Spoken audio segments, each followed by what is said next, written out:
जोहार साथियों, मैं मुकेश बिरुआ। केंद्र सरकार की नौकरियों में आरक्षण के डेटा को जानबूझकर छिपाया गया और वार्षिक रिपोर्ट से गायब किया गया।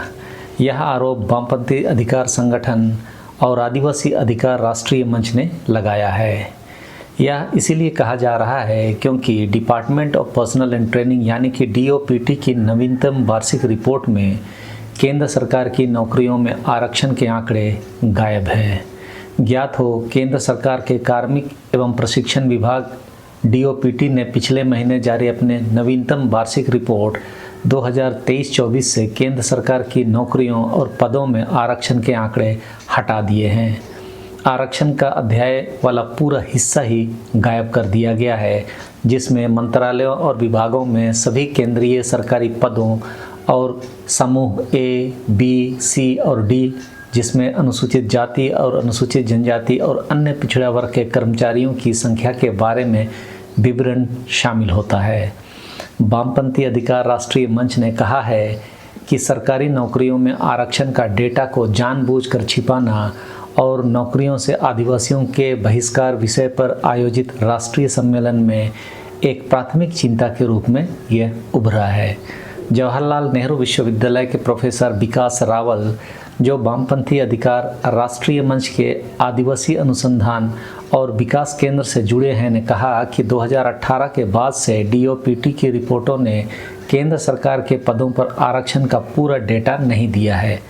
उन्होंने कहा कि यदि आप वित्त मंत्रालय के वेतन अनुसंधान इकाई के रिकॉर्ड को देखें तो ऐसा प्रतीत होगा कि 30 लाख से अधिक केंद्र सरकार के कर्मचारी हैं, लेकिन 2018 से DOPT की वार्षिक रिपोर्ट में केवल लगभग 19 लाख कर्मचारियों के लिए आरक्षण का डेटा उपलब्ध कराया गया है। बात का कोई स्पष्टीकरण नहीं दिया गया है कि किन कर्मचारियों को छोड़ा जा रहा है। भारतीय कम्युनिस्ट पार्टी की नेता बृंदा कारात ने कहा कि जानकारी को जानबूझकर छिपाना हाशिए पर पड़े समुदायों को उनके अधिकारों की मांग करने और उन्हें लागू करने से असहाय करने का एक तरीका है, निहत्था करने का एक तरीका है। उन्होंने कहा कि वे अदालत भी नहीं जा सकते क्योंकि इस बात का कोई समेकित डेटा नहीं है कि कितनी नौकरियां हैं, कितने आरक्षित पद भरे गए हैं और कितने खाली हैं। कार्मिक एवं प्रशिक्षण विभाग के सार्वजनिक रूप से उपलब्ध वार्षिक रिपोर्ट के अवलोकन से पता चला कि 1 जनवरी 2016 तक आरक्षण संबंधी तालिका में कुल 32 लाख से अधिक सरकारी कर्मचारी दिखाए गए थे, जिसका डेटा 2018-19 की वार्षिक रिपोर्ट में उपलब्ध था। हालांकि उसके बाद की रिपोर्ट में आरक्षण संबंधी तालिका में सरकारी कर्मचारियों की कुल संख्या लगभग 19 लाख बताई गई है। सम्मेलन में नौकरियों की घटती मात्रा के लिए निजीकरण की नीतियों को दोषी ठहराया गया और मांग की गई है कि ऐसी नीतियों को समाप्त किया जाना चाहिए जिससे निजीकरण को बढ़ावा मिलता है।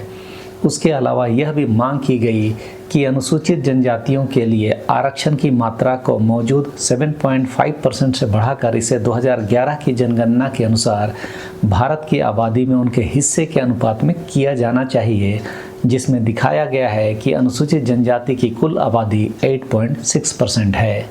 देख लीजिए, हम लोग इधर चुनाव खेल रहे हैं, बांग्लादेशी घुसपैठियों के नाम पर डराया जा रहा है, बटोगे तो कटोगे बोला जा रहा है, हिंदू मुस्लिम, हिंदू ईसाई और सरना सनातन में आदिवासियों के विमर्श को उलझा दिया जा रहा है और ये लोग अंदर से आदिवासियों के आरक्षण को समाप्त कर रहे हैं।